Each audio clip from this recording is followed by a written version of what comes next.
El segundo pecado de Adán, por Alfred Toledo. Todos sabemos que el primer pecado de Adán fue comer del árbol del conocimiento del bien y del mal, que había sido prohibido por Dios. Sin embargo, estoy seguro de que si yo le preguntara ¿cuál fue el segundo pecado de Adán?, muchos se quedarían perplejos y pensativos, mientras que otros me mirarían inquisitivamente. Pastor, ¿cuál es el segundo pecado de Adán? Pues le diré. Vayamos a nuestras Biblias en Génesis capítulo 3, versos de 6 al 12. Y vio la mujer que el árbol era bueno para comer y que era agradable a los ojos, y árbol codiciable para alcanzar la sabiduría. Y tomó de su fruto y comió, y dio también a su marido, el cual comió así como ella. Entonces fueron abiertos los ojos de ambos, y conocieron que estaban desnudos. Entonces cosieron hojas de higuera y se hicieron delantales. Y oyeron la voz de Jehová Dios que se paseaba en el huerto, al aire del día, y el hombre y su mujer se escondieron de la presencia de Jehová Dios entre los árboles del huerto. Mas Jehová Dios llamó al hombre y le dijo: ¿Dónde estás tú? Y él respondió: Oí tu voz en el huerto y tuve miedo, porque estaba desnudo y me escondí. Y Dios le dijo: ¿Quién te enseñó que estabas desnudo? ¿Has comido del árbol que yo te mandé que no comieses? Y el hombre respondió: La mujer que me diste por compañera me dio del árbol, y yo comí. Es asombroso cómo un evento desagradable puede hacernos cambiar de opinión, ¿no le parece? Solo unos versos más atrás, la primera vez que Adán vio a su mujer dijo: Esta sí que es hueso de mis huesos y carne de mi carne. Se quedó tan impresionado luego de ver a su mujer por primera vez que hasta se volvió poeta. Pero ahora ya no es hueso de sus huesos y carne de su carne. Ahora es la mujer que tú me diste por compañera.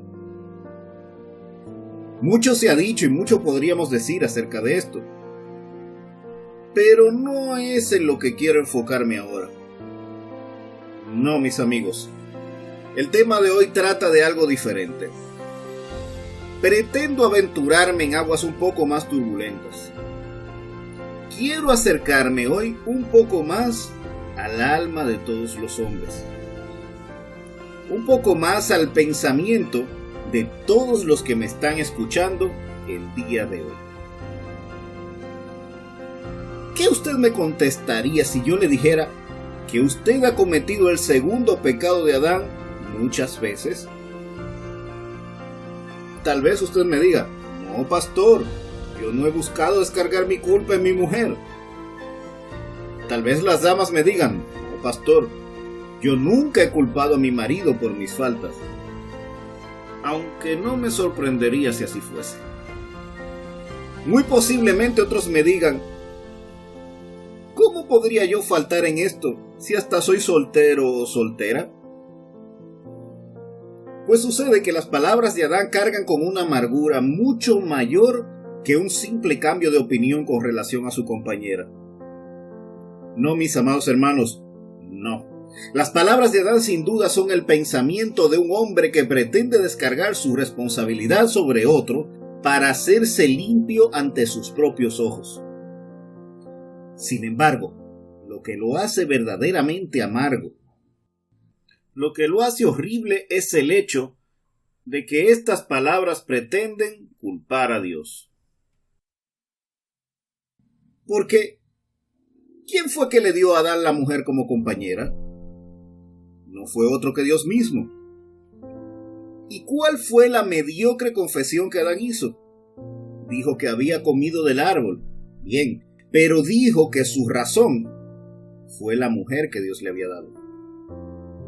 En otras palabras, Adán rehusaba cargar él solo con su culpa.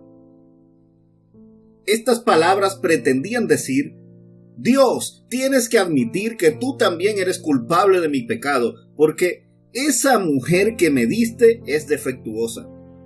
Ella me ha tentado y yo comí. ¿Por qué pusiste en mi camino a alguien que podía hacerme caer? cuánto atrevimiento, cuánta desfachatez. Hace falta tener mucho coraje para no solamente no hacerse responsable por sus propios actos, sino usar como chivo expiatorio a aquel que lo había hecho con sus propias manos, aquel que es santo, santo, santo por toda la eternidad. Horrible, ¿no cree usted? Pues quiero que sepa que todos nosotros somos igualmente culpables del segundo pecado de Adán. Y usted me dirá, pastor, pero ¿cuándo he culpado yo a Dios por mis pecados? No se preocupe, que ahora le respondo. El segundo pecado de Adán, visto de forma general, consiste en culpar a Dios por algo que Él mismo nos ha dado, que de un modo u otro nos ha puesto en una situación difícil. En el caso de Adán, ese algo fue Eva. Así como Eva puso en un serio aprieto a su marido cuando lo tentó con el fruto prohibido, así también otras cosas que Dios nos da podrían colocarnos en aprietos.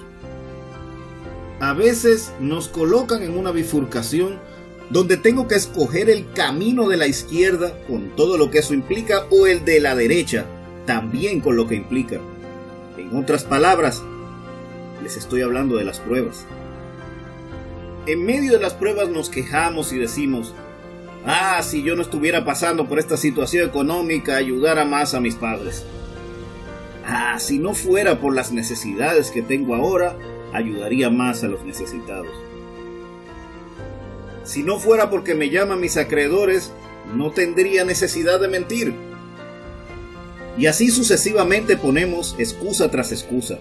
Nos escudamos en nuestro entorno para justificar nuestro pecado. Tal como quisiéramos plantearlo, como lo quisiéramos presentar, son las pruebas las que nos llevan a pecar, y por lo tanto no somos tan culpables como podría pensarse. Ahora, deténgase un minuto a pensar en lo siguiente. ¿No provienen también las pruebas de la mano de Dios?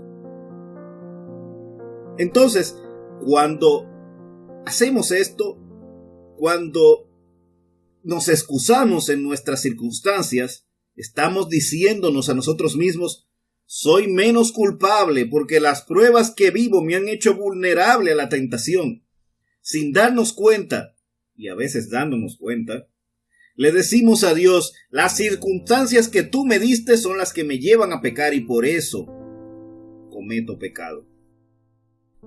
Tal y como Adán hizo para excusarse usando a Eva, así también hacemos nosotros usando a las pruebas. Sin embargo, el fin último de las pruebas no es que fallemos en ellas, no señor.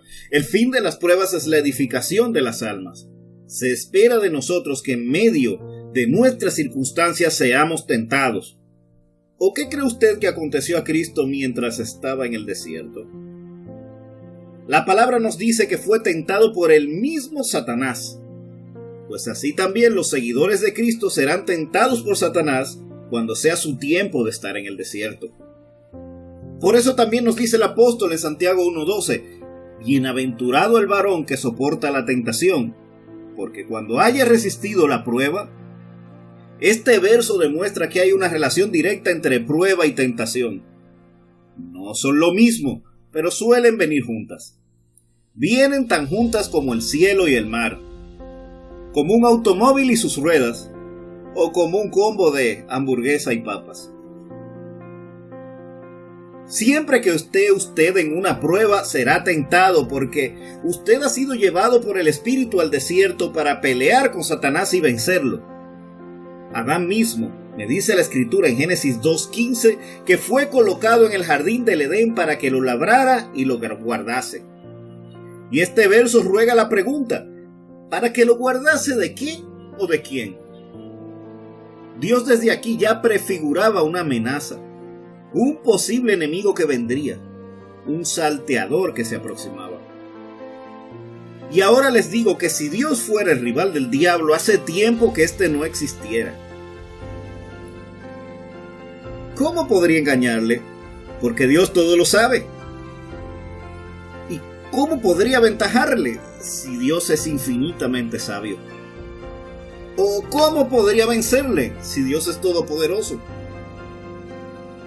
¿Dónde se escondería de él? De un Dios omnipresente. Es más, ¿cómo siquiera existiría, ya que Dios es su creador? No, amigos míos, no se dejen llevar por fábulas y cuentos de viejas. Dios en esta lucha no es el contrincante de Satanás. Y les digo, si quieren ver al contrincante del diablo, a aquel que está supuesto a derrotarle, solo tiene que mirar un espejo directamente.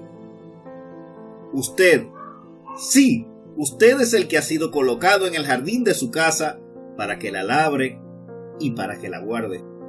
Usted es quien ha sido colocado en el jardín de su lugar de trabajo para que lo labre y para que lo guarde. Usted es quien ha sido colocado en el jardín de su matrimonio para que lo labre y que lo guarde. Usted es también quien ha sido colocado en el jardín de la formación de sus hijos para que lo labre y para que lo guarde. En otras palabras, usted es quien está supuesto a derrotar al diablo en cada una de sus circunstancias. Y quizá usted me dirá, pero pastor, Satanás es poderoso. Y yo le respondo, ¿poderoso? Sí. ¿Inteligente? Sin duda. Y usted quizá piense, ¿cómo puedo yo vencer a alguien que es más poderoso e inteligente que yo? No debe temer a Satanás, porque en realidad él es quien tiene miedo de usted. La razón del temor de Satanás hacia usted es que usted tiene varias cosas extremadamente poderosas a su favor que Satanás no tiene y que no puede resistir. Su primera arma es la palabra. Usted tiene la mente de Cristo en la palabra de Dios. Esta palabra es poderosa y eficaz y más cortante que toda espada de dos filos. Es un arma tan poderosa que haría temblar y correr al mismo diablo, y Dios la ha colocado en sus manos para que la use. Bastó con que Jesús dijera en 3 ocasiones, un certero y preciso, escrito está, para que Satanás huyera de él y para que ángeles vinieran a servirle. La palabra de Dios hoy en día es correcta y certeramente tenida como guía, pero tristemente solo unos pocos la usan como arma. Pero analicemos otra cosa que usted tiene a su favor. Este es un chiste que leí en una revista para niños cuando era pequeño y que probablemente todos ustedes ya conocen. Perdonen que les haga un chiste tan malo. A ver si saben, ¿cuál es el hombre más fuerte del mundo? Es el policía de tránsito, porque detiene decenas de vehículos con una sola mano. Imagínese usted un camión, uno de esos grandes que arrastran contenedores de carga. Nadie duda que uno de estos camiones es posiblemente el vehículo más fuerte y poderoso que usted encontrará en una carretera. Sin embargo, solo 2 personas son capaces de detenerlo con una sola mano. La primera es Superman, por su superfuerza. La segunda es el policía de tránsito por su autoridad. En la vida real no existen personas como Superman. Son ficticias, pero sí existen personas como autoridad, como usted, por ejemplo. Dios le ha dado a usted potestad para hollar a serpientes y escorpiones y toda fuerza del enemigo. Le ha dado poder para echar fuera demonios y para sujetar naciones a los pies de Jesús. Le ha dado la autoridad necesaria para llevar a cabo su labor de guardar ese jardín que le ha sido entregado. Es una autoridad grande, poderosa e inigualable. Autoridad que Satanás teme y respeta, pero nos ha convencido de alguna manera que no la tenemos. Nos hace olvidar que ya no somos simples humanos débiles ante él. Nos hace dudar de la eficacia de esa autoridad. Como resultado, somos nosotros los que terminamos atemorizados y dándonos por vencidos. Sin embargo, la autoridad está ahí presente, esperando a ser utilizada por los hijos de Dios. El último recurso que quiero tocarles hoy es la oración. ¿Necesita sabiduría? Usted tiene la mente de Cristo. ¿Necesita poder? Dios le ha dado autoridad. ¿Necesita conocimiento? Aquí tiene la palabra de Dios viva y eficaz. Ya esto nos parecería que debería ser suficiente, sin embargo, con demasiada frecuencia sentimos que no es así. Ahora bien, si siente que le falta alguna otra cosa, pida en oración con fe y le será dada. No hay nada imposible para aquel que pide con fe. Citando las palabras del inmortal Charles Haddon Spurgeon, porque ya no puede morir, la verdadera oración no es un mero ejercicio mental ni una acción vocal. Es mucho más profundo que eso. Es una transacción espiritual con el Creador del cielo y la tierra. Imagínese esto. Usted está supuesto a vencer al diablo y le dieron las herramientas para lograrlo. Pero además, por si fuera poco, se le permite hacer trampa. Puedo hablar con Dios y pedirle que intervenga en la lucha a mi favor. Puedo pedirle mejores armas, pedirle un empuje, una ayuda o hasta que intervenga directamente y haga correr a mis enemigos. ¿Recuerda lo que decíamos al principio? Que Satanás no es contrincante para Dios. ¿Qué le parecería si en lugar de luchar solos con el enemigo, pedimos a Dios que sea nuestra pareja de lucha y que hagamos un equipo? 2 contra 1. Este, mis hermanos, es el poder de la oración. De hecho, la lucha suena hasta injusta. Dios no necesita la ayuda de nadie para destruir al diablo con solo una mirada. Sin embargo, en lugar de luchar nosotros solos, podemos invocarle para hacerlo trizas entre los dos. Casi hasta siento compasión por él. Si no fuera porque en su maldad se merece esto y mucho más. Entonces, ¿por qué las luchas del cristiano no terminan siempre en lo que podríamos considerar una victoria? Creo que es porque no usamos las armas que nos han sido dadas. Amigo, permítame que le explique. No importa que usted tenga las mejores herramientas del universo si decide no usarlas. No oramos, no leemos nuestra Biblia y, sobre todo, no aplicamos lo que la Biblia nos dice. Nos va mal. ¿Pero cómo podría irnos bien? Sería toda una sorpresa que nos fuera bien. Entonces, ¿qué hacemos? ¿Aprendemos de nuestros errores y cambiamos la forma en que enfrentaremos situaciones futuras? De ningún modo. Decimos, hice lo que pude, pero las circunstancias me abrumaron. Fueron mucho para mí. Todos los seres humanos tenemos un límite, y esta prueba fue muy fuerte. Nos libramos de la responsabilidad del fallo y nos excusamos en las circunstancias, olvidando que al hacerlo, culpamos a aquel que controla y nos coloca en esas circunstancias. Así, una de las más evidentes consecuencias del segundo pecado de Adán es que limita fuertemente la capacidad individual para luchar y superarse. Al estar constantemente colocando excusas en cada una de las tareas que Dios ha presentado para nosotros, terminamos simplemente asumiendo una derrota. No en vano nos dice el proverbista, la insensatez del hombre tuerce su camino, y luego contra Jehová se irrita su corazón. Proverbios 19:3. Así es, hermanos, con demasiada frecuencia sucede esto. Es terrible que, siendo los responsables de elaborar nuestro fracaso por no utilizar las herramientas que nos han sido dadas, busquemos en el Señor un culpable. Pero si no Él, ¿a quién?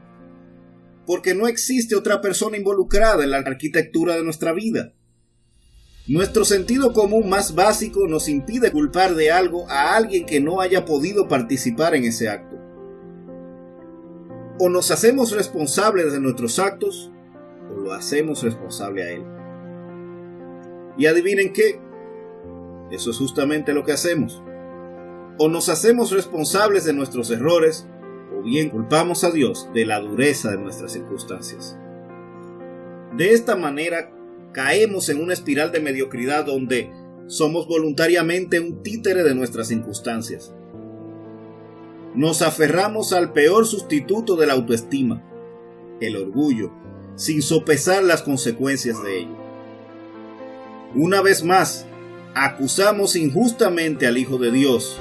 Pretendemos hacerlo llevar nuestras culpas por segunda vez. Sin duda muchos, si pudieran, lo azotarían y lo crucificarían. De esto no tengo la menor duda.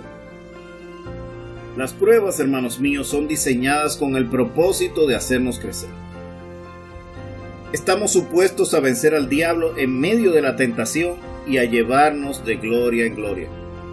La disciplina del Señor no parece ser al presente causa de gozo, pero produce un fruto apacible de justicia a los que en ella son ejercitados. Algo interesante de las pruebas es que todas ellas, sin excepción, se refieren a situaciones de carencias materiales propias de esta vida y de este mundo en que vivimos. Podemos recibir enfermedades del cuerpo, pero nuestra alma y espíritu son sanados. Podemos enfrentar la escasez económica y aún así tener abundancia de recursos. Podemos luchar con conflictos familiares, pero nuestro Padre no nos abandona. Podemos enfrentar persecuciones mientras estamos bajo las alas de Dios. Enfrentar enemistades, pero Cristo nos sigue llamando amigos. Además, es interesante el carácter temporal de las pruebas. Entendamos que esta vida es puramente transaccional y que verdaderamente trabajamos para alcanzar la vida eterna. Estamos delante de Dios en este mundo con el fin de superarnos a nosotros mismos y ser cada día más similares al Hijo del Hombre. Más y más como Jesús, menos y menos como Adán. Las pruebas solo existen mientras son necesarias para trabajar el carácter que nos llevaremos a la vida eterna. Dice la Escritura, porque el Señor no desecha para siempre, antes se aflige, también se compadece según la multitud de sus misericordias, porque no aflige ni entristece voluntariamente a los hijos de los hombres. Lamentaciones 3, del 31 al 33. En otras palabras, somos muy amados. A Dios tampoco le agrada nuestro sufrimiento y somos probados porque no existe una mejor manera de lograr su propósito en nuestras vidas. No aflige ni entristece voluntariamente. De esto se deduce que las pruebas solo pueden durar mientras cumplan con un propósito. No antes, pero ciertamente tampoco después. Somos tenidos por dignos de alcanzar la gloria que estas pruebas aportan. Seamos pues agradecidos con aquel que nos la provee. Enfrentemos nuestras pruebas y venzamos al enemigo. Hemos pues escogido el camino de la justicia. Caminemos pues en este camino y cosechemos sus frutos. Nunca hombre ha sido jamás soldado a sus propias expensas. Dios nos dará la respuesta a su tiempo y la victoria ya ha sido comprada por precio. Es nuestra. Seamos pues como Cristo y dejémonos ya de tonterías. No es el mayor aquel que se esfuerza por conseguir bienes terrenales, sino aquel que, teniendo o no teniendo bienes terrenales, se esfuerza por alcanzar la gloria que nos ha sido prometida desde el principio de los tiempos. Somos soldados de Cristo y Él es nuestro capitán. Luchemos pues a su lado y sin duda venceremos.